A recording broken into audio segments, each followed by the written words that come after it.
Alam keabadian terbagi menjadi para dewa. Pada awalnya, dia meraih setengah benda, 9 yuan, melampaui pusat bumi, melangkah ke langit, dan mencapai akhir.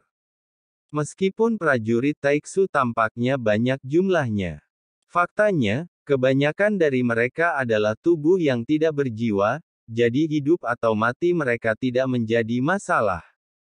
Selain itu, kita harus mengorganisir kekuatan terkuat bersama-sama, dengan tujuan utama untuk maju. Taiksu pasti akan memblokir kita dengan keunggulan pasukan, numerik yang besar, tapi kita harus memasuki inti Taiksu secepat mungkin.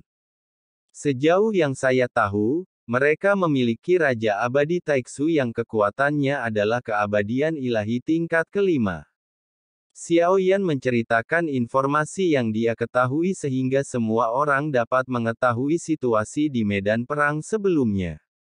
Pada keabadian tingkat kelima, saya khawatir meskipun kita mengumpulkan semua kekuatan terkuat, kita tidak akan mampu menandinginya. Qiyun tidak bermaksud berkecil hati, tapi itulah faktanya. Dalam kekuatannya terdapat kesenjangan kekuatan yang sangat besar antara keabadian tingkat ketiga dan tingkat kelima, dan kesenjangan kekuatan seperti itu tidak dapat diimbangi dengan jumlah orang.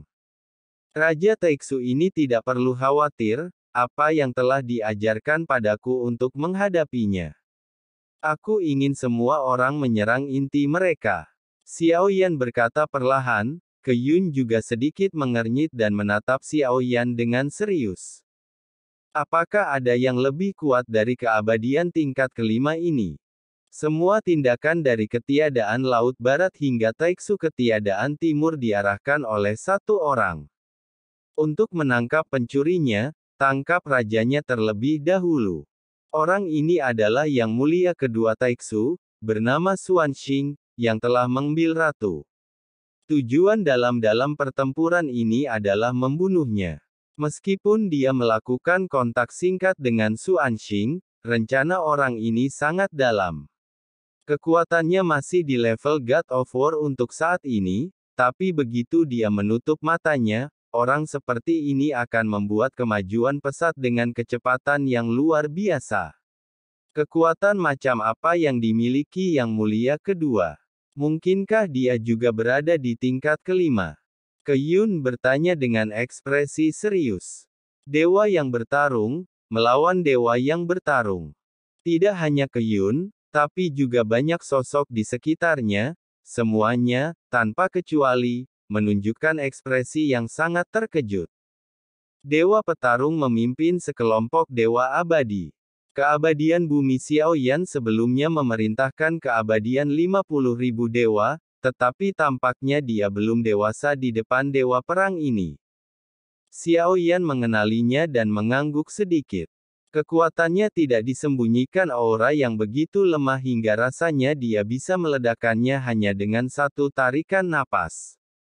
Jika disembunyikan, itu akan terjadi kecuali, kekuatannya adalah keabadian ilahi tingkat keempat atau bahkan kelima, tetapi Xiaoyan merasa itu tidak mungkin. Informasi ini tidak dapat dikonfirmasi, karena pencapaian Taiksu di bidang budidaya masyarakat sipil dan teknologi sangat kuat, dan tidak menutup kemungkinan mereka memiliki harta yang menyembunyikan ranah kekuatan. Setidaknya menurutku dia adalah dewa perang. Semua orang mengerti dan mengangguk. Di antara 50.000 makhluk abadi, tidak banyak yang kuat di alam jamur yang mencapai level ketiga.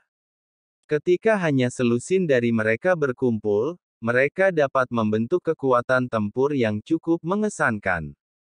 Xiaoyan kemudian melanjutkan membuat pengaturan yang lebih rinci, tapi dia mengerti bahwa taktik adalah taktik, dan di medan perang sebenarnya, musuh tidak akan bekerja sama denganmu, jadi dia hanya bisa beradaptasi dengan perubahan dengan tetap sama. Perang penuh dengan variabel, dan hanya mereka yang tidak takut yang dapat bertahan hingga akhir. Saya tidak akan mengatakan lebih banyak tentang sisanya. Anda semua adalah senior yang lebih kuat dari saya. Segala sesuatu yang terjadi di medan perang berubah dengan cepat, jadi Anda harus beradaptasi. Akhirnya, Xiao Yan berkata bahwa dia belum tiba, dan situasi spesifiknya masih belum diketahui. Namun, menurut formasi yang telah diatur sebelumnya oleh alam dewa kuno, ia bergerak melalui kehampaan dengan kecepatan yang sangat cepat, dan tidak butuh waktu lama untuk menyusul dewa tersebut. Kemudian semua orang berpencar dan melakukan persiapan sebelum perang. Dalam perang seperti ini, tidak ada yang bisa menjamin bahwa mereka akan selamat.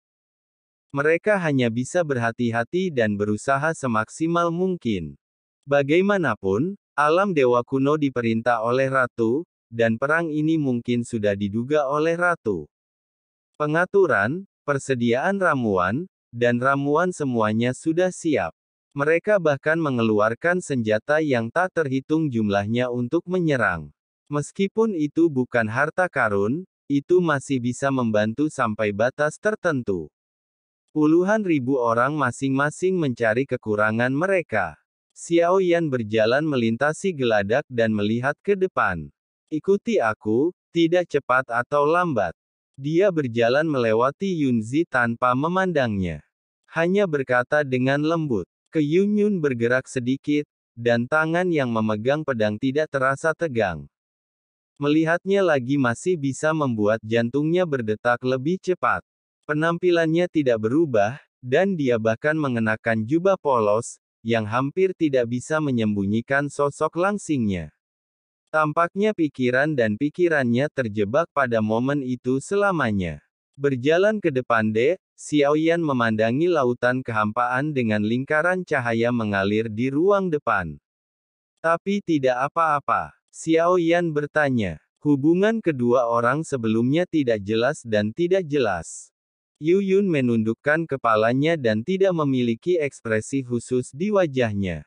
Tanpa rasa malu di awal, pertemuan keduanya lebih terlihat seperti teman lama yang berbasa-basi setelah tidak bertemu satu sama lain selama lebih dari 10 tahun.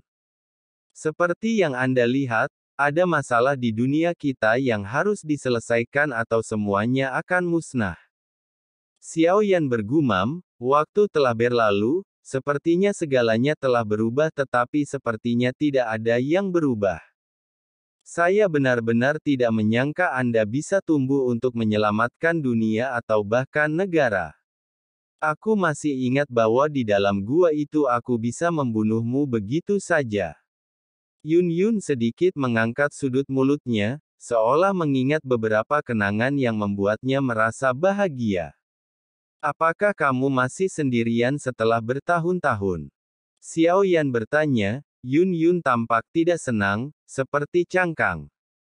Saya sendiri cukup mahir. Saya belajar ilmu pedang dari Master Merlin, dan sekarang saya bisa dianggap cukup sukses. Meskipun tidak sebaik Anda, saya tidak lemah lagi. Yun tersenyum, tapi Xiao Yan tidak pernah menoleh ke arahnya. Setelah bertahun-tahun, aku hanya menyimpan kata-kata ini di hatiku. Bukannya dia tidak ingin mengungkapkannya, tapi dia tidak ingin mempermalukan Xiao Yan. Tapi sekarang menurutku itu sudah tidak penting lagi. Dengan tumbuhnya kekuatan, perasaan menjadi seperti itu. Itu hanyalah ilusi. Apakah Anda benar-benar ingin tersenyum dan sedikit menoleh untuk melihat wajah yang begitu familiar dalam ingatan Anda dari sudut mata Anda?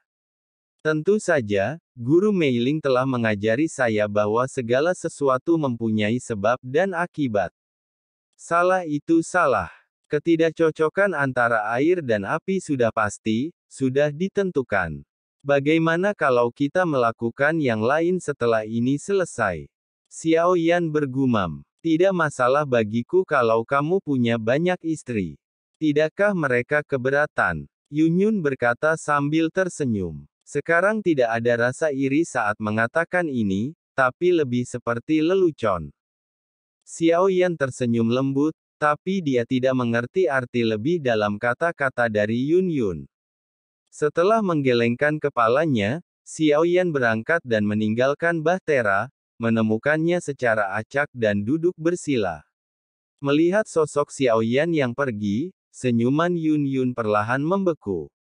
Mengapa kamu mempunyai banyak istri tetapi hanya satu dari kamu yang merindukanku?